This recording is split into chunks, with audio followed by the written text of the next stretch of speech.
Très heureuse de vous retrouver encore branché à l'étoile numérique. Bonsoir mesdemoiselles, bonsoir messieurs et bienvenue à vous tous à cette édition vespérale du journal qui retient à la une la célébration ce 18 juillet de la journée de Mandela, une journée instituée par l'Assemblée Générale des Nations Unies. À Lubumbashi, un marathon ouvert au public a été organisé par l'entreprise Orochi Mining.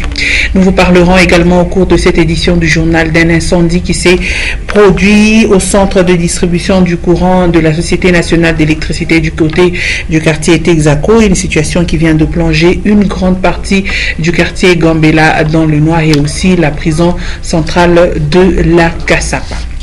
Une fois de plus, bonsoir et bienvenue. Nous commençons par la primature. Enfin, la République démocratique du Congo vient d'adhérer officiellement à l'ITIE, l'initiative pour la transparence des industries pétrolières, des industries extractives, voulais-je dire.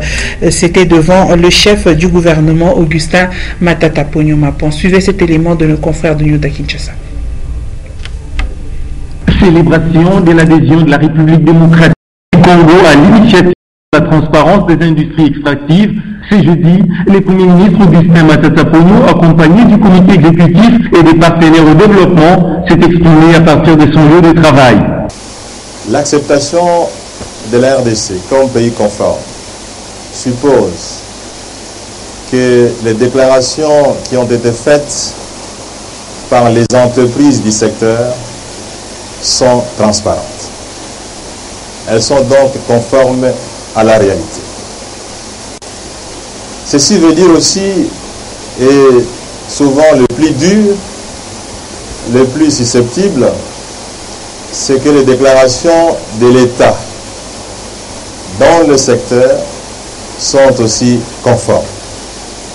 Ça veut dire que désormais, ce que l'État a déclaré comme recette dans le secteur est conforme à la réalité, est compatible avec les déclarations des entreprises évoluant dans le secteur.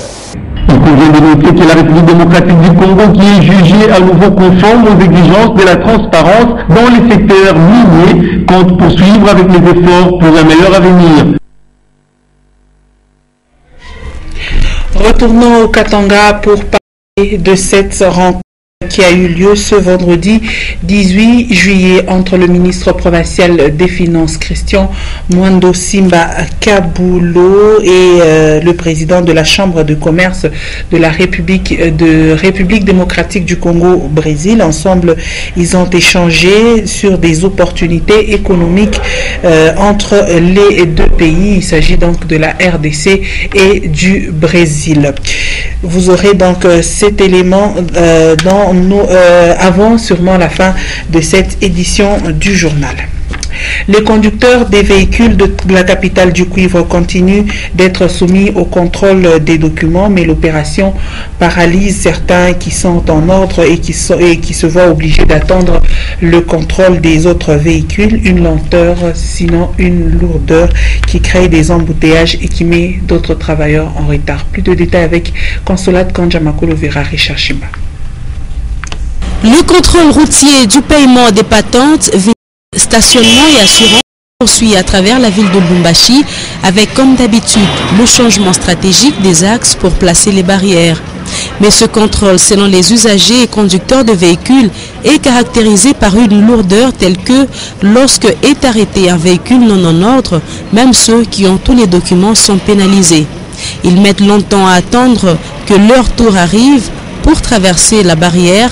Conséquence, cela crée d'abord des embouteillages sur la route et aussi une perte de temps pour ceux qui sont pressés. Une situation déplorée par les conducteurs qui dénoncent aussi certaines tracasseries.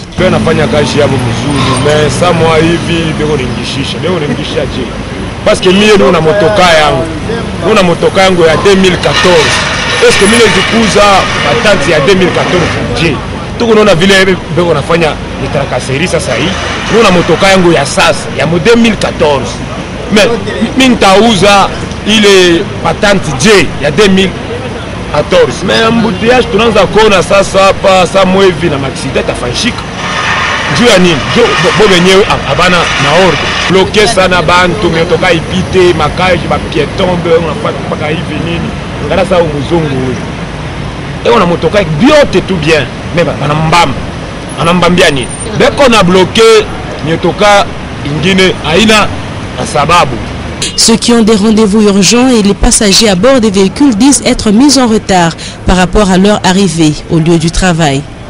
Mais il convient de souligner que lorsque la voie est libérée, les conducteurs litigieux et malhonnêtes en profitent pour passer sans s'arrêter afin d'éviter d'être contrôlés, ou s'arrangent encore pour rester au milieu de la route dans le but de créer les embouteillages et être libérés. Et je le disais au sommaire, un incendie produit ce vendredi au centre de distribution de courant de la Société nationale d'électricité du côté du quartier Trexaco, près du marché Rail. Selon la SNEL, la cause reste encore inconnue, mais d'autres ont révélé que cet incendie a débuté en présence des agents SNEL qui y travaillaient, une situation qui vient de plonger dans le noir une grande partie du quartier Gambela et la prison centrale de la Kasapa notamment.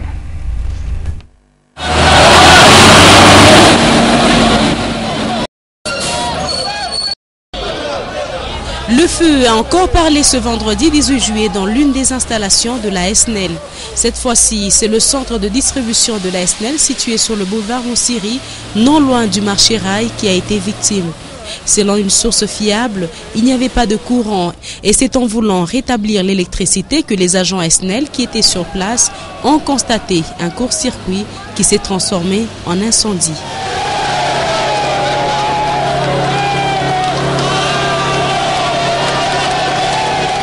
Conséquence, plusieurs quartiers qui dépendent de ce centre sont sans énergie électrique. Il s'agit de la prison de la Kasapa, les cités universitaires, le quartier Gambela et la régie des eaux.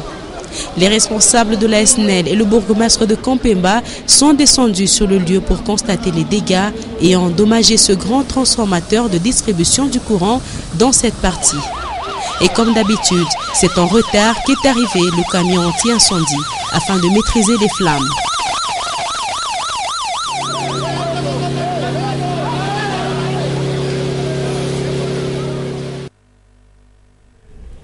Autre chose à présent, nous venons dans la deuxième quinzaine du mois des vacances. À Lubumbashi, l'on constate la quasi-inexistence des structures pour l'encadrement des enfants pendant cette période.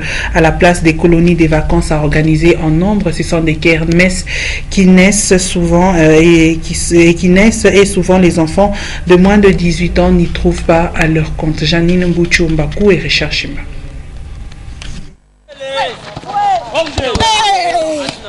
Le mondial 2014 a été organisé du 12 au 13 juillet, inspire beaucoup de jeunes garçons pendant cette période des vacances.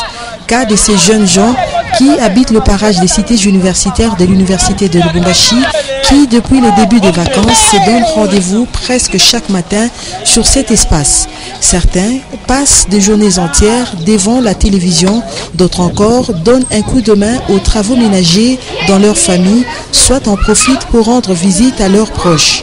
Certaines églises ont organisé des plaines des jeux, question de combattre l'oisiveté dans la jeunesse pendant ces temps. Nous avions ciblé les enfants de moins de 15 ans. C'est moins de 15 ans.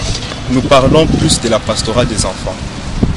Nous voulons assez que les enfants puissent également se retrouver, car auparavant ce sont les adultes qui se retrouvaient en ce qui concerne les activités sportives qui s'organisaient, les compétitions. Mais maintenant c'est pour les enfants, au travers des jeux que nous allons leur proposer, qu'ils puissent également se retrouver. Ces genres de divertissements qui devaient connaître aussi l'implication de l'État deviennent rares actuellement. Certains particuliers ont pris l'initiative d'occuper les jeunes enfants pendant les vacances, mais moyennant l'argent, chose qui coûte aux parents qui pensent déjà à l'achat des fournitures scolaires pour l'année 2014-2015. Parlons à présent de la 5e édition de la foire de qui a été organisée dernièrement en Zambie avec la participation de la SONAS. Cette société nationale d'assurance s'est dite satisfaite de participer à cette foire foraine qui permet aussi des différents échanges avec les autres partenaires. Patricia Naïsmaoka et Thierry Mwaluka pour ce reportage. L'assurance a marqué sa présence à la 50e édition Foire internationale de Zambie, avec comme thème la présentation des 50 ans de transformation et le développement des entreprises. Pour la directrice de l'agence de la SONAS de Lubumbashi, toutes les éditions de la foire d'Ondola apportent un plus dans les relations avec les sociétés d'assurance d'autres cieux. Des échanges que nous avons eus, de notre participation ici aux différentes foires d'Ondola, ça nous a permis de revoir nos stratégies et puis de concilier avec ce que font les autres. Vous voyez, dans l'échange d'expérience, nous aussi, ça nous a permis d'améliorer notre façon de travailler, et à l'intérieur comme à l'extérieur. Ça nous a permis de vendre l'image de notre société à l'extérieur, sur le plan international. Le stand de la SONAS a reçu le jury, le ministre national de l'économie de la Zambie et le ministre provincial des Finances, Christian Mwando Simba Kaboulou. La délégation de la SONAS, conduite par Madame Moulika, a participé au défilé sanctionnant la clôture de la foire en présence du vice-président zambien et les officiels. Le prix du meilleur exposant raflé par la République démocratique du Congo à cette édition foraine est honorifique et une joie partagée et très appréciée par la SONAS.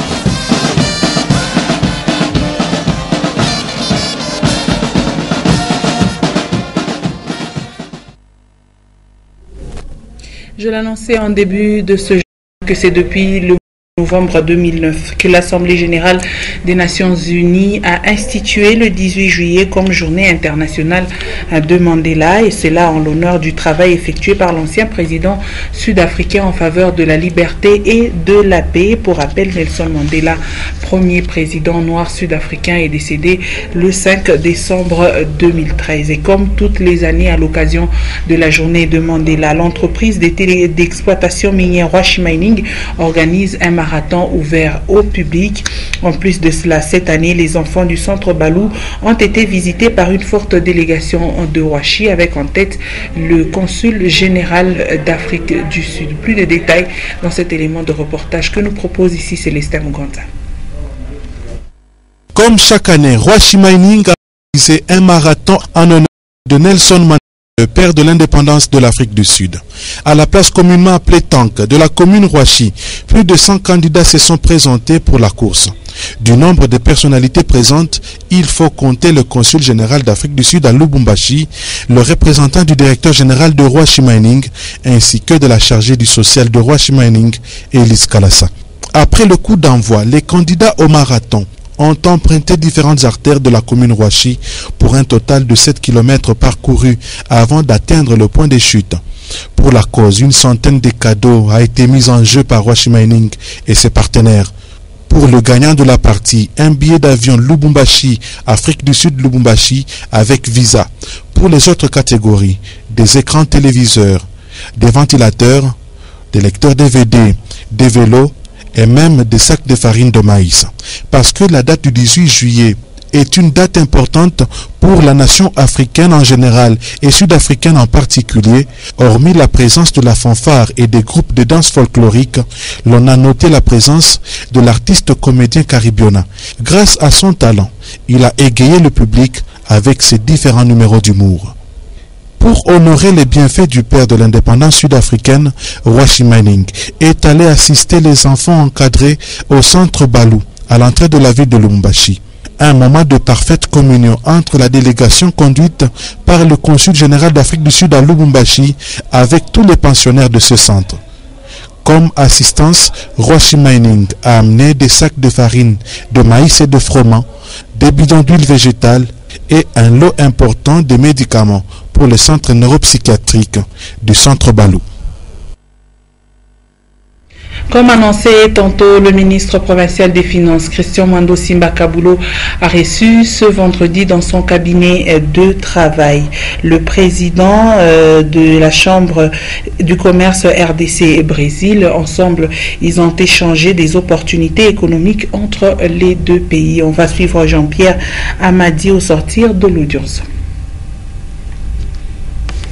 D'abord, je me dois de faire des éloges. Le ministre provincial des Finances vient de prouver que le gouvernement provincial est prêt à accompagner tous les hommes d'affaires dans ce qu'ils entreprennent. Je représente la Chambre de commerce Brésil RDC ici au Katanga et à peine installé, il était utile que je puisse commencer à visiter les autorités provinciales parce que cette chambre, vous savez, les hommes d'affaires brésiliens, les investisseurs de grande envergure sont prêts à venir. On ne peut pas faire venir des gens alors que les autorités de la province ne sont pas encore informées de leur arrivée. Mais tout ce que j'ai retenu, c'est d'abord les sages conseils et surtout, nous venons de tirer une leçon de plus. Le ministre nous a parlé de quelle manière nous pouvons accueillir les gens qui vont venir de manière à ce qu'ils ne soient pas déçus. Et nous lui avons également parlé d'un voyage projeté déjà au mois d'août. Nous allons prendre un arsenal des hommes d'affaires du Katanga, aux côtés desquels on va joindre les mamans commerçantes pour que tout celui qui est intéressé à faire les affaires entre la RDC et le Brésil puisse se trouver sécurisé par les truchements de la Chambre de commerce Brésil RDC que nous représentons. Autre chose à présent, la sécurité des personnes et de leurs biens se fait sentir à la commune Katouba, précisément au quartier Katouba, Kisanga ou Pemba, Kananga, et du côté de Badolite, des bandits sèment la terreur, volent et arrachent les biens aux citoyens. Pour les habitants de ces coins, le renforcement des mesures sécuritaires contribuera à leur quiétude. Jean-Paul Malimba, Edouard Concours, reportage. L'insécurité règne à mettre à partir de 20h au quartier Mampala et Kisanga, Badolite, Kananga, Kamine, où les crépitements des balles créent la panique dans cette partie de Lubumbashi et les paisibles citoyens sont dépouillés de leurs biens par les bandits à main armée. Une situation que déplorent les habitants de ces coins de Lubumbashi. On peut renforcer la sécurité pour soutenir donc la population, surtout la nuit.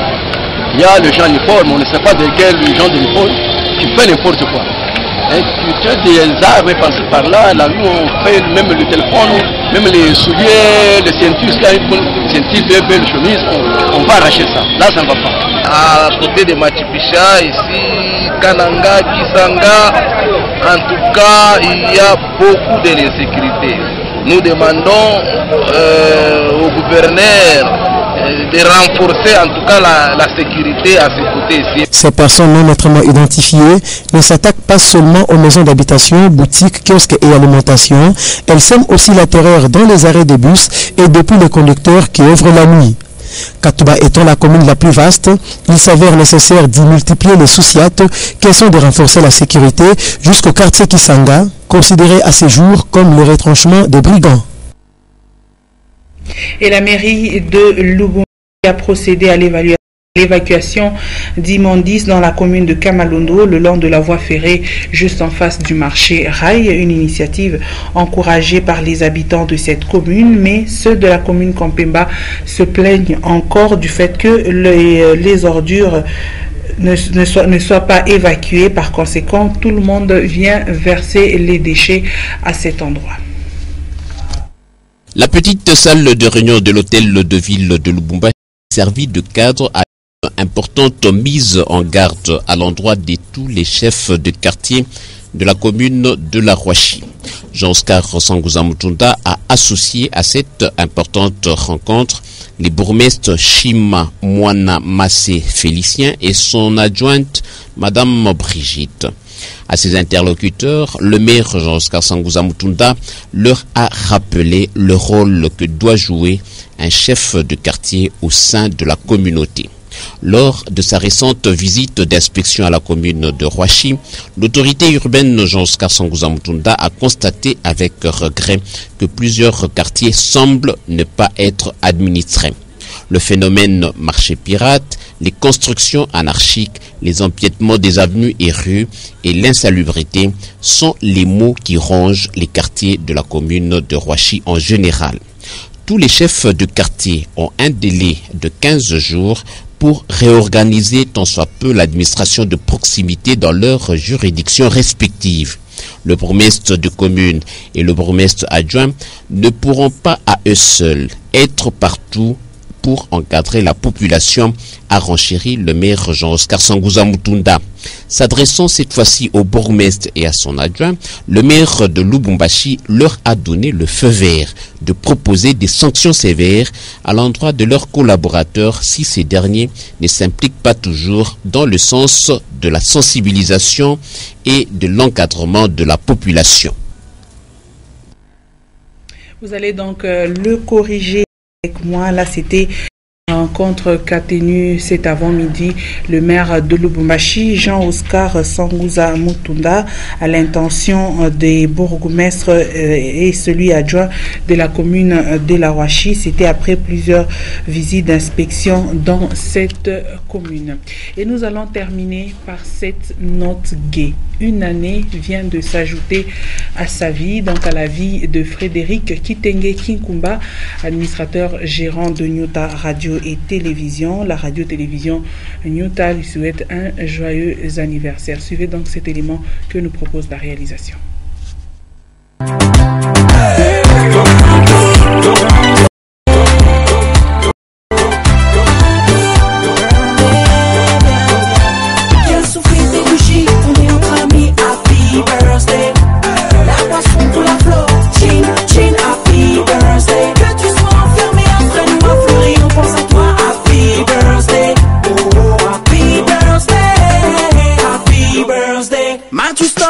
Quand un gâteau traverse le cœur, tout le monde est debout et se lève, ok. Happy birthday. Que tu sois en famille ou bien seul, faut que tu bouges dès que t'entends ce dub, ok. Happy birthday. Cette nuit on va danser. Toutes les bonnes choses sont là, les vœux des agents de Nyota Radio et Télévision. Et c'est par cette note gaie que se referme cette édition du journal. Merci mesdames et messieurs de nous avoir suivis. Les prochains rendez-vous, c'est à 21h juste les news en version française, à 21h15 c'est en version anglaise, et à 23h Linda Lukalubankutu va vous informer. Tout juste après moi, vous allez suivre la page magazine de Rwashi Mining relative à la célébration du Mandela's Day. Merci et au revoir à vous tous.